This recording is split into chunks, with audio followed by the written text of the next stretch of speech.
Hello everyone, स्वागत है आप सभी का आपके अपने यूट्यूब चैनल पर। तो आज की क्लास में हम वैन हीले का थ्योरी करेंगे जो DSSS पीआरटी में पूछा जा रहा है। वैसे ये सीटेट एचटेट काफी सारे एग्जाम में भी पूछा जाता है, काफी इंपॉर्टेंट टॉपिक है। देखिए वैन हीले का सिद्धांत ज्योमेट्री चिंतन के स्तर इन्होंने बताए थे, टोटल 5 स्तर बताए थे। ये जो सिद्धांत है ये गणित में ज्योमेट्री सीखने की प्रक्रिया को समझाता है। कहाँ पे विकास हुआ था? नीदरलैंड में 1957 वहाँ की यूनिवर्सिटी में हुआ था। ये बताता है कि छात्र ज्योमेट्री चिंतन को धीरे धीरे अलग अलग स्तरों में विकसित करते हैं। ठीक है, बच्चे की अलग अलग प्रोसेस में जाएगा तो वो क्या क्या थिंकिंग रखेगा, वो सारी चीजें। अब वैन हीले के ज्योमेट्री चिंतन के कितने स्तर होते हैं? टोटल 5 स्तर। ठीक है, याद रखना वैन हीले ने क्या कौन सा सिद्धांत दिया तो ज्योमेट्री चिंतन के लिए।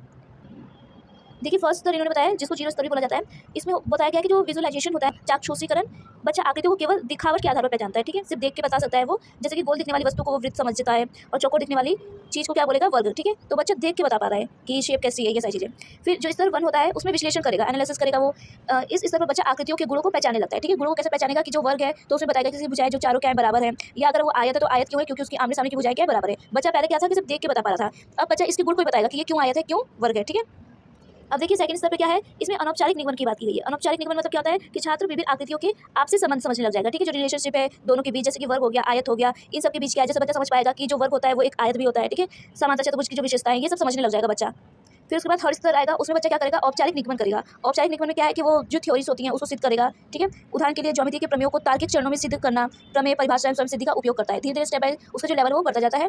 एंड जो लास्ट है जिसको 4 स्तर बोला गया है क्योंकि जीरो से स्टार्टिंग हुई है, इसमें होता है दृढ़ता। दृढ़ता का मतलब होता है ये सबसे उच्च स्तर होता है। ठीक है, याद रखना जो सबसे हाई लेवल का होगा वो दृढ़ता होगा। यहाँ पे क्या होगा कि जो छात्र वो अलग अलग ज्योमेट्रीय प्रणालियों की तुलना कर सकता है। ठीक है, अमूर्त गणितीय संबंध, इसको भी बच्चा क्या कर सकता है? समझता है। और ये स्तर विश्वविद्यालय स्तर पर पढ़ाई में आता है। ठीक है, ये यूनिवर्सिटी हो गया, कॉलेज हो गया, इन सब के लिए होता है। अब देखिए वैन हीले के जो सिद्धांत है उनकी मुख्य विशेषताएं, क्योंकि पेपर में यहीं से ज़्यादा क्वेश्चन आते हैं। देखिए उन्होंने क्या बताया था? क्रमिक। छात्र एक स्तर पूरा किए बिना अगले स्तर पर नहीं जा सकता। ठीक है, इन्होंने इसीलिए स्टेप बाय स्टेप दिया है। कोई भी अगर जो साइकोलॉजिस्ट होते हैं अगर वो स्टेप बाय स्टेप दे रहे हैं, मींस क्या है कि पहले वो उस चरण को पूरा करेगा तभी दूसरे पे आ पाएगा। पहला चरण नहीं पूरा कर पाएगा तो वो दूसरे पे नहीं आ पाएगा। अब भाषा, हर स्तर की अपनी अलग अलग क्या है शब्दावली दी थी उन्होंने। अब सीखने की प्रक्रिया, शिक्षक को छात्रों के स्तर के अनुसार ज्योमेट्री पढ़ानी चाहिए। ठीक है, अब गणित शिक्षण में उपयोग, ये मॉडल शिक्षकों को प्रभावी तरीके से ज्योमेट्री सीखने में मदद करता है।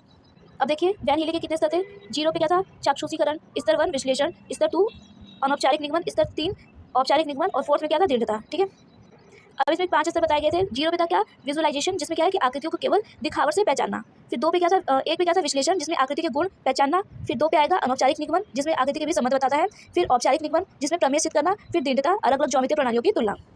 तो ये था वैन हीले का बहुत छोटा सा टॉपिक जो अक्सर एग्जाम में पूछा जाता है। आपको सिर्फ इतना ही याद होना चाहिए इस टॉपिक से रिलेटेड, इसी में से ही क्वेश्चन आते हैं। ठीक है, अगर ये वीडियो आपको पसंद आई हो तो प्लीज़ आप चैनल को सब्सक्राइब कर देना।